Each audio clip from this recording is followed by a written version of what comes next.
Bismillahirrahmanirrahim. Subject Chemistry, class 2nd year. Today the topic is the detection of halogens and oxygen in organic compound. What is halogen? Halogen means salt producer, and the element of group number 7A, that is fluorine, chlorine, bromine, iodine and astatine, they are known as halogen. So halogen, the group number 7 element are known as halogens. So what is the procedure for the detection of halogens in the organic compound? So the procedure is that take small amount of the organic compound in which we want to detect the halogen, then add small amount of the lysine solution in that organic compound. As a result, a mixture or a solution will form. After that, add small amount of nitric acid. सबसे पहले organic compound लें, उसी organic compound में थोड़ा सा lysine solution डाल दें. Lysine solution वो जो पिछले लेक्चर में आप लोगों को मैंने बताया था कि इसको हम सोडियम एक्सट्रैक्ट भी कहते हैं या सोडियम सोल्यूशन भी इसको, या सोडियम सोल्यूशन के साथ साथ इसको हम सोडियम टेस्ट भी बोलते हैं. इसमें small amount of nitric acid डाल दें. नाइट्रिक एसिड डालने के बाद अच्छी तरीके से इसको हीट कर दें, इसको बॉयल कर दें. आफ्टर बॉइलिंग, बॉयल करने के बाद उसमें सिल्वर नाइट्रेट डालें. सिल्वर नाइट्रेट जब आप लोग इस सोल्यूशन में डाल देंगे, ये जो सोल्यूशन स्टेप वाइज आप लोगों को मैं एक बता रहा हूँ, पहले ऑर्गेनिक कंपाउंड में लिसाइन सोल्यूशन, उसके बाद उसमें nitric acid, after that nitric acid, 8 small amount of silver nitrate solution. Silver nitrate solution डालने के बाद अब हमारे पास पॉसिबिलिटीज़ हैं. पॉसिबिलिटीज़ क्या है? 3 किस्म की पॉसिबिलिटीज़ है हमारे साथ. पॉसिबिलिटीज़ 3 किस्म के हैं. फर्स्ट पॉसिबिलिटी क्या है कि हमारे साथ वाइट प्रेसिपिटेट बन जाए. दूसरी पॉसिबिलिटी क्या है? पेल येलो पीटी बन जाए, प्रेसिपिटेट बन जाए. और थर्ड पॉसिबिलिटी क्या है कि हमारे साथ डीप येलो प्रेसिपिटेट बन जाए.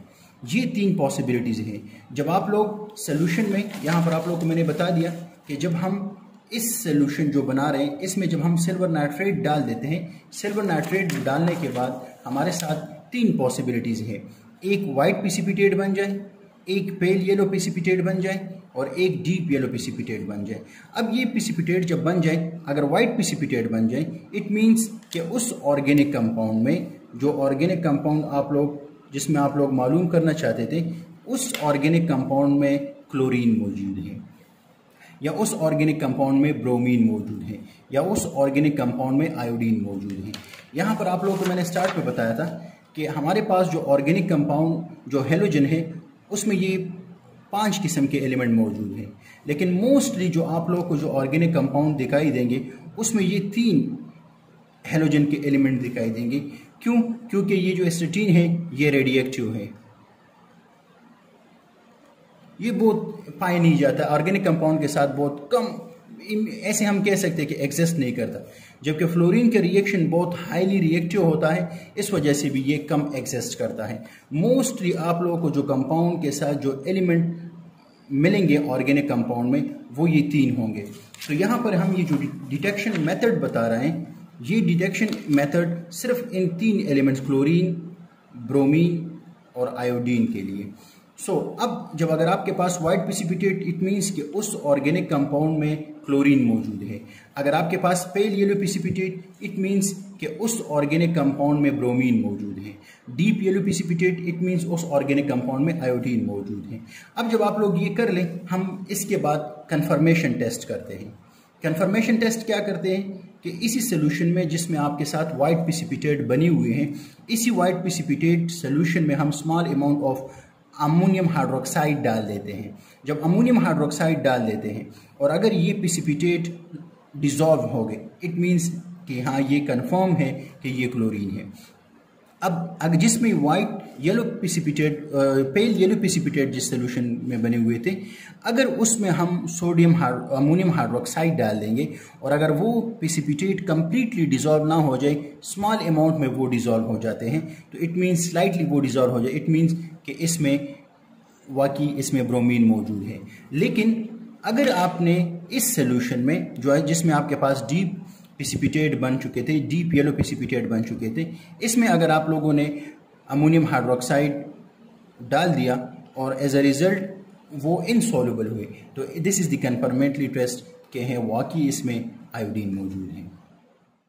Detection of oxygen, mostly start में आप लोगों को मैंने बताया था that organic compound consist of carbon, hydrogen, oxygen, halogen etcetera.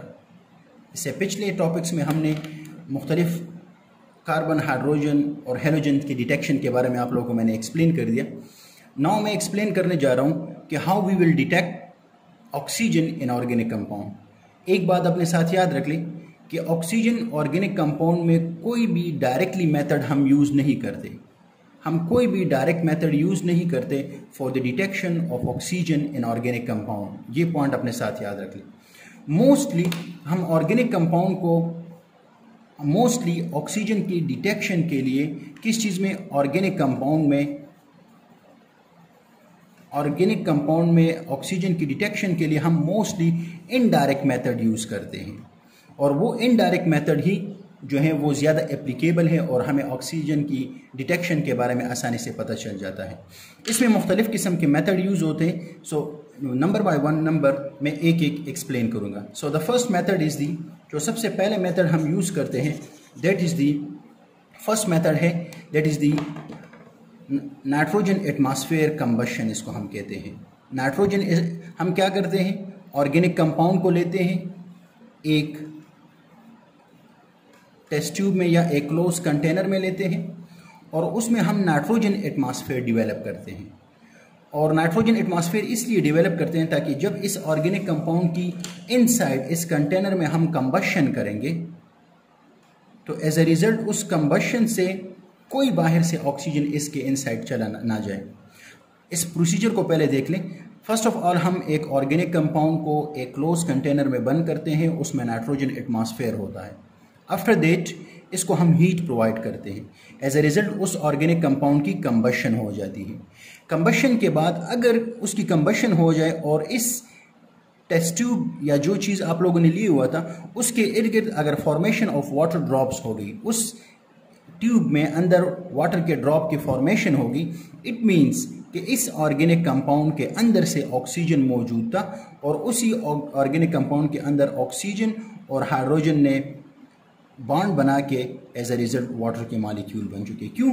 क्योंकि बाहर से तो कोई भी ऑक्सीजन हम प्रोवाइड नहीं कर रहे, क्योंकि हम ये कंबशन प्रोसेस जो कर रहे हैं ये इनर्ट या नाइट्रोजन एटमॉस्फेयर में हम कर रहे हैं। तो ये एक मेथड है कि वाटर ड्रॉप के फॉर्मेशन हमें इंडिकेट करता है, किस चीज़ की इंडिकेशन कर रहा है, द प्रेजेंस ऑफ ऑक्सीजन की इंडिकेशन कर रहा है। तो ये फर्स्ट इनडायरेक्ट मेथड है जो कि हम यूज़ करते हैं इंडस्ट्रियल लेबॉर्ट्रीज में for the detection of oxygen in organic compound. दूसरा मेथड जो है that is the functional group test. Mostly जितनी भी ऑर्गेनिक कंपाउंड हमारे साथ एग्जिस्ट करते हैं, फॉर एग्जांपल अल्कोहल, इसमें OH फंक्शनल ग्रुप मौजूद है। यहाँ पर है हमारे साथ अल्डिहाइड, तो अल्डिहाइड में ऑक्सीजन मौजूद है। यहाँ पर है कीटोन, तो कीटोन में भी ऑक्सीजन मौजूद है। यहाँ पर है कार्बोक्सिलिक एसिड, तो इसमें भी ऑक्सीजन मौजूद है, ईथर वगैरह वगैरह। तो यहाँ पर इन कंपाउंड में ऑलरेडी हमें पता है कि हम डिटेक्ट करना चाहते हैं कि इस ऑर्गेनिक कंपाउंड में ऑक्सीजन मौजूद है कि नहीं। तो इसके लिए हम क्या करते हैं, हम फंक्शनल ग्रुप टेस्ट करते हैं। अब लेट सपोज आपके पास एक ऑर्गेनिक कंपाउंड है और उस ऑर्गेनिक कंपाउंड के लिए आप लोग टेस्ट करते हैं अल्कोहल के लिए। अगर उस कंपाउंड में अगर वो ऑर्गेनिक कंपाउंड अल्कोहल है, वो जो ऑर्गेनिक कंपाउंड आप लोगों ने टेस्ट कर दिया और वो ऑर्गेनिक कंपाउंड अल्कोहल निकल आए, इट मीन्स कि अगर ये अल्कोहल है इसमें ज़रूर ऑक्सीजन मौजूद होगा। क्यों ऑक्सीजन मौजूद है? बिकॉज ऑक्सीजन क्यों प्रेजेंट है? क्यों? क्योंकि जो अल्कोहल का जो फंक्शनल ग्रुप है that is the OH। So दूसरा जो इनडायरेक्ट मेथड हम यूज़ करते हैं for the detection of oxygen that is the functional group test, उसको हम कहते हैं। तीसरा जो मेथड हम यूज़ करते हैं that is known as combustion analysis, उसको हम कहते हैं। कंबशन एनालिसिस में हम क्या करते हैं, एनालिटिकल प्रोसेस है ये। हम एक ऑर्गेनिक कंपाउंड लेते हैं, उस ऑर्गेनिक कंपाउंड की हम कंबशन करते हैं। कंबशन के बाद आपके पास आप कैलकुलेट करते हैं percentage of hydrogen and percentage of carbon, और आप डिटरमाइन करते हैं। इन दोनों का परसेंटेज मालूम करने के बाद आप लोग सम करते हैं परसेंटेज ऑफ कार्बन और परसेंटेज ऑफ हाइड्रोजन को आप लोग ऐड करते हैं। अगर आपके पास रिजल्ट 100% आया, अगर आप लोगों के पास इन दोनों का परसेंटेज के रिजल्ट 100% आया, it means let's suppose this is 60 and this is 40, तो 60 और 40 100 आ जाएगा। इट मीन्स कि इसमें इस ऑर्गेनिक कंपाउंड में कोई भी ऑक्सीजन मौजूद नहीं है। दूसरा यही, अगर आप लोग एक ऑर्गेनिक कंपाउंड लेते हैं और आप लोग के पास कंबशन एनालिसिस के ज़रिए कार्बन की परसेंटेज आ जाती है 20 और हाइड्रोजन की परसेंटेज आ जाता है 70, तो एज ए रिजल्ट 20 और 70 अगर हम ऐड करते हैं तो आपके पास आ जाता है 90 रिजल्ट आपके पास आ गया। इट मीन्स कि this is less than 100%। It means कि इसमें जो बाकी 10% है, that 10% is the oxygen. So this method is known as combustion analysis, जिसमें हम एक ऑर्गेनिक कंपाउंड की कंबशन करते हैं, परसेंटेज ऑफ हाइड्रोजन और कार्बन डिटरमाइन करते हैं। अगर आप लोगों के पास उन दोनों का परसेंटेज 100% आ गया, इट मीन्स कि इस ऑर्गेनिक कंपाउंड में कोई ऑक्सीजन मौजूद नहीं है।